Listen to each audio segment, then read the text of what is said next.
Your anxiety playlist might be making things worse, not better, and neuroscience proves it. You know that feeling. It is 3 in the morning. You cannot sleep.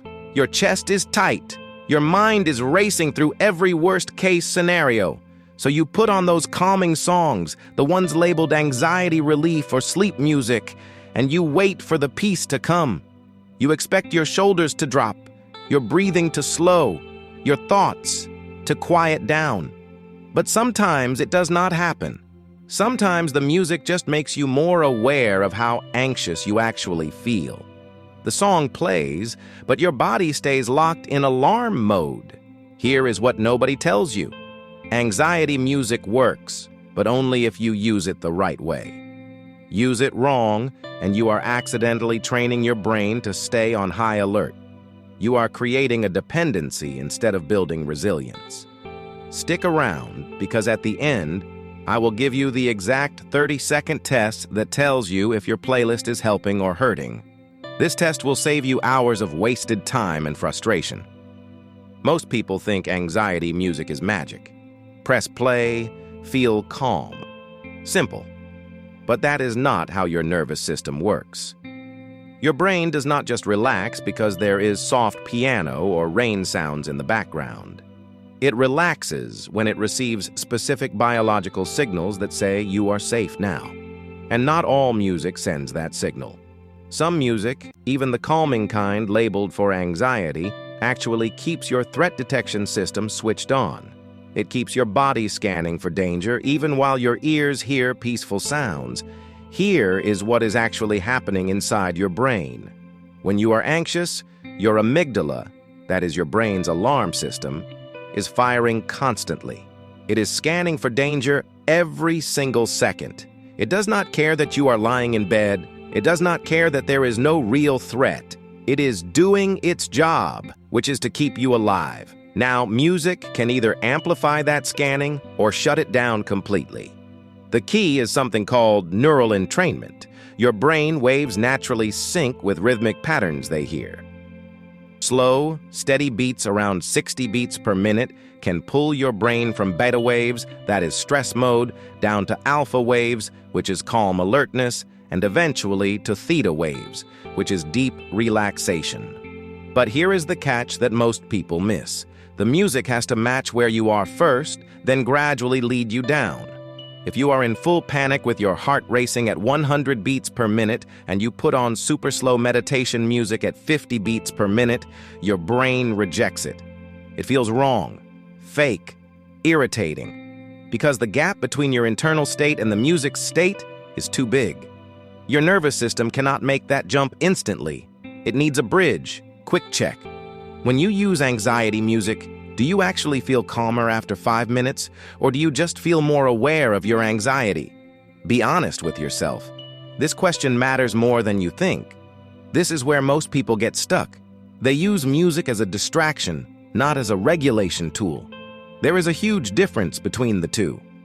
Distraction means you are trying to escape the feeling. You are blasting the music to drown out your thoughts, to avoid feeling what is in your body. But your body is still tense.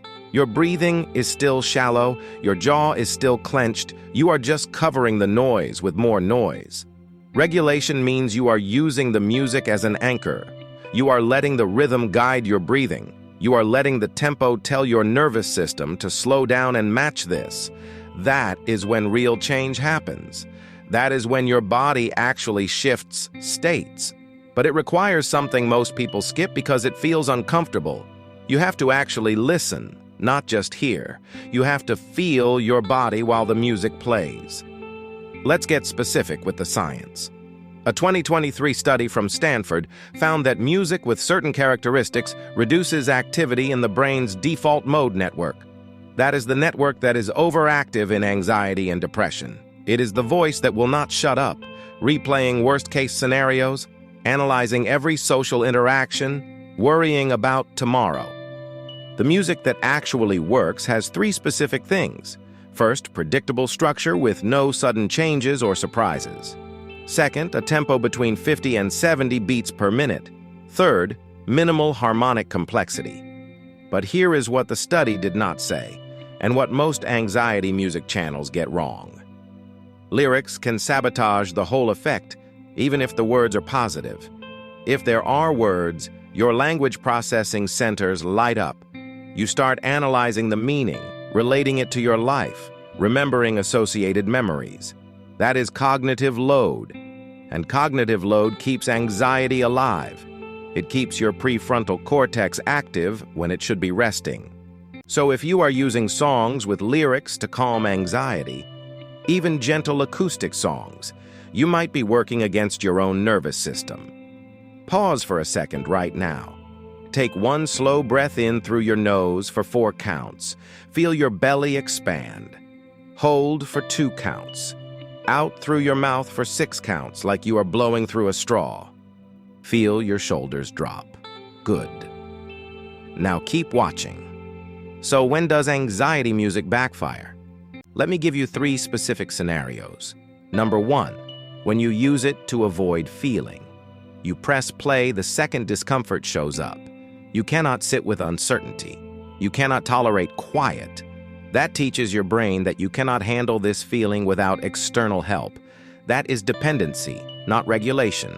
You are building a crutch instead of building strength. Number 2, when the music is too stimulating. Even calm music can have complex harmonies or sudden volume shifts that spike your cortisol. If your heart rate goes up while listening, if you feel more agitated, if you find yourself checking the time constantly, it is not working. Your body is telling you the truth. Listen to it. Number 3, when you loop it compulsively, replaying the same track for hours can create a psychological crutch. Your brain starts associating silence with danger. The moment the music stops, panic returns. That is the opposite of what you want. You want to build internal resilience, not external dependency. You want to be able to find calm with or without music. So what is the right way to use anxiety music? It starts with clear intention. Do not just throw music at your anxiety and hope it sticks. Use it as a bridge between states. Here is the 30-second test I promised. Put on your track, close your eyes, scan your body from head to toe. Are your shoulders dropping away from your ears? Is your jaw unclenching, your tongue resting on the floor of your mouth? Is your breathing naturally slowing down to match the beat without you forcing it? Are your hands and face relaxing?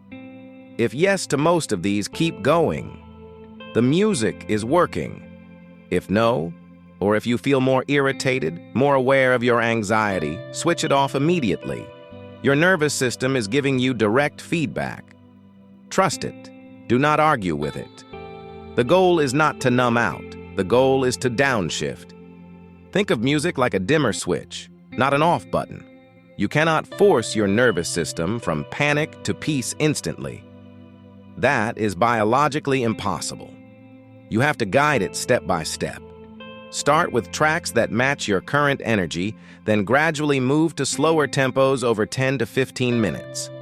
This is called the ISO principle in music therapy. You meet your brain where it is, not where you want it to be, then you lead it somewhere calmer. This works because it respects your physiology instead of fighting it. It works with your nervous system, not against it. And there is one more thing people miss, and this is crucial. Silence matters just as much as sound. If you use music all day to cope, if you cannot sit in a quiet room without reaching for your phone, you never teach your brain how to self-regulate in quiet moments. Real recovery happens when you can sit in silence without your alarm bells ringing. Music should be a tool you use intentionally for 20 to 30 minutes to reset your nervous system, not a pacifier you rely on constantly throughout the day. Use it with purpose, then turn it off. Let your nervous system practice standing on its own. That is how you build lasting calm. That is how you break the cycle of dependency. Anxiety music is powerful, but power without direction is just noise. Use it to anchor, not to escape. Use it to regulate, not to hide. Use it to reconnect with your body, not to run from it. And remember, the music is not fixing you. You are not broken. It is simply giving your nervous system the signals it needs to remember safety. If this changed how you listen to your playlist, save this video for your next restless night. Share it with someone who needs to hear this. And tell me in the comments, do you use music to distract yourself from anxiety or to actually calm your nervous system? What is your go-to track when anxiety hits? I read every response. Sleep well. You are safer than your brain thinks.